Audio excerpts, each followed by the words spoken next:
جو آدمی اڑ رہا ہے قیامت میں یاد رکھے وہ اللہ کے نبی سے منہ موڑ رہا ہے اور قیامت میں بندہ اٹھے گا. سبھی آدمی مل کر رب سے بیٹھے رہے. 10 منٹ سے زیادہ نہیں لوں گا آپ کی. سبھی ادھر سے بیٹھے رہے. الحمدللہ نحمده ونستعینه ونستغفره ونؤمن به ونتوکل علیہ ونعوذ باللہ من شرور انفسنا ومن سیئات اعمالنا من يهده الله فلا مضل له ومن يضلله فلا هادي له واشهد ان لا اله الا الله وحده لا شريك له واشهد ان محمدا عبده ورسوله اما بعد فإن خير الحديث كتاب الله وخير الهدي هدي محمد صلى الله عليه وسلم وشر الأمور محدثاتها وكل محدثة بدعة وكل بدعة ضلالة وكل ضلالة في النار. أعوذ بالله من الشيطان الرجيم. بسم الله الرحمن الرحيم.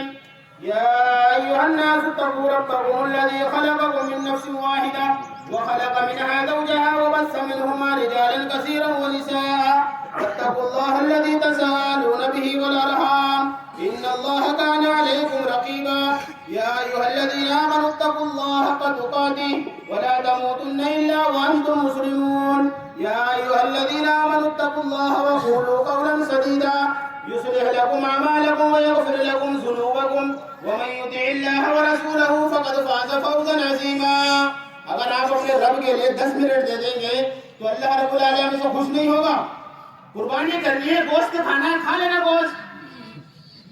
اللہ رب العالمین قرآن مجید کے اندر ارشاد فرماتا ہے ان صلاتي ونسكي ومحياي ومماتي لله رب العالمین کہ اے نبی اپنی امت کو کہہ دو کہ آپ کی یہ قربانی، آپ کا یہ جینا، آپ کا یہ مرنا سب اللہ رب العالمین کے لیے ہونا چاہیے.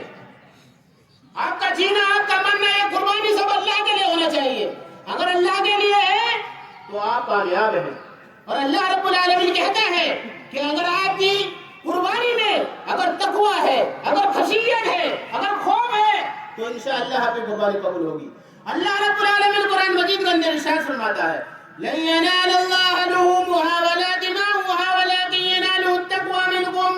اے نبی حضرت محمد صلی اللہ علیہ وسلم اپنی امتیوں کو کہہ دو کہ اللہ رب العالمین کو ان کی قربانیوں کا نہ تو گوشت پہنچتا ہے، نہ اس کا چمڑا پہنچتا ہے، نہ اس کا خون پہنچتا ہے، بلکہ ان کی قربانیوں کا اللہ رب العالمین کہہ رہا ہے کہ ان کا تقویٰ پہنچتا ہے.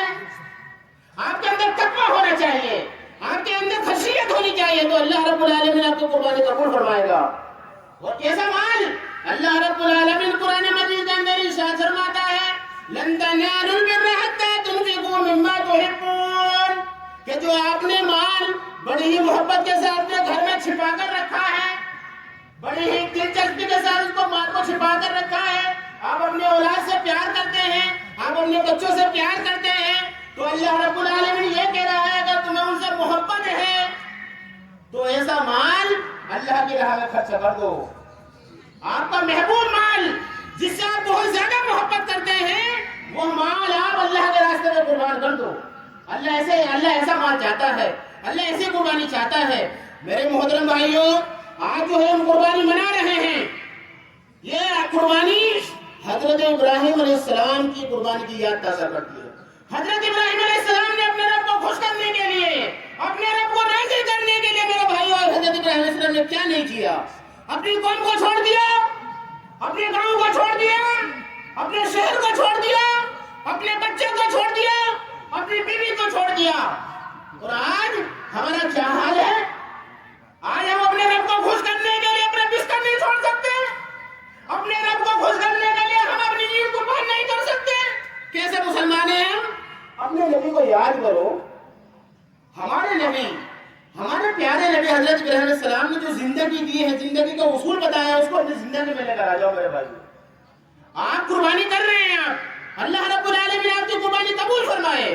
میں یہ کہتا ہوں کہ آپ جب قربانی کرتے ہیں، آپ جو جانور لے کے آتے ہیں، آپ کیا کہتے ہیں کہ میرے جانور میں کسی طرح کا عیب نہیں ہونا چاہیے. پر قیامت کے دن میرے بھائیوں اگر آپ کی زندگی میں عیب ہوگا تو اللہ رب العالمین آپ کے عمل قبول کر لے گا. بتاؤ، آپ سینے میں ہاتھ رکھو، اللہ کو حاضر ناظر کرتے ہوئے بات سوچو آپ کہ اللہ رب العالمین آپ کے عمل قبول کر لے گا. جب آپ کے عمل میں عیب ہوں گے کبھی قبول نہیں کرے گا. ایسے ہی آپ کی قربانی میں اگر عیب ہے تو اللہ رب العالمین عیب والی جانور کو کیسے قبول کر لے گا؟ نہیں قبول کرے گا۔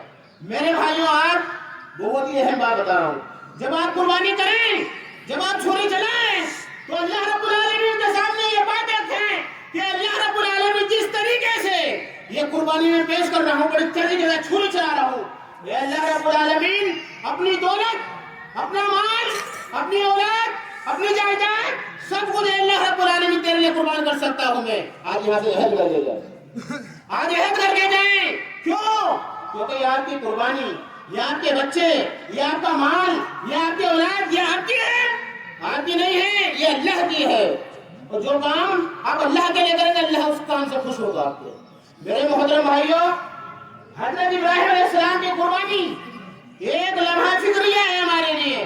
اللہ رب العالمین قرآن مجید کے اندر ارشاد فرماتا ہے وَلَمَّا بَلَغَ مَعَهُ السَّعْيَ قَالَ يَا بُنَيَّ إِنِّي أَرَىٰ فِي الْمَنَامِ أَنِّي أَذْبَحُكَ فَانظُرْ مَاذَا تَرَىٰ قَالَ يَا أَبَتِ افْعَلْ مَا تُؤْمَرُ سَتَجِدُنِي إِن شَاءَ اللَّهُ مِنَ الصَّابِرِينَ فَلَمَّا أَسْلَمَا وَتَلَّهُ لِلْجَبِينِ وَنَادَيْنَاهُ أَن يَا إِبْرَاهِيمُ قَدْ صَدَّقْتَ الرُّؤْيَا إِنَّا كَذَٰلِكَ نَجْزِي الْمُحْسِنِينَ وَفَدَيْنَاهُ بِذِبْحٍ عَظِيمٍ۔ میرے محترم بھائی، باپ ہو تو ابراہیم کے جیسا، بیٹا ہو تو اسماعیل کے جیسا بیٹا۔ میرے محترم بھائیو، اللہ رب العالمین نے اپنے پیارے نبی حضرت ابراہیم علیہ السلام کو خواب میں دکھایا کہ اپنے بیٹے کو اللہ کے لیے قربان کر دو۔ حضرت ابراہیم نے اپنے بیٹے سے کہا اے میرے بیٹے، یا بنی انی اری فی المنام، اے میرے بیٹے میرے خواب میں دیکھا میں تجھے ذبح کر رہا ہوں، اے میرے بیٹے بتا تیری اس میں کیا رائے ہے؟ حضرت اسماعیل علیہ السلام نے کیا کہا؟ ارے بیٹا تو اسماعیل کے جیسا بیٹا۔ ارے باپ جو کئی سالوں سے دور چلے گئے اور باپ جو ہے کہہ رہا ہے کہ مجھے کوئی خواب میں دیکھا تجھے ذبح کر دوں۔ کہا یا ابت افعل ما تؤمر ستجدنی ان شاء اللہ من الصابرین۔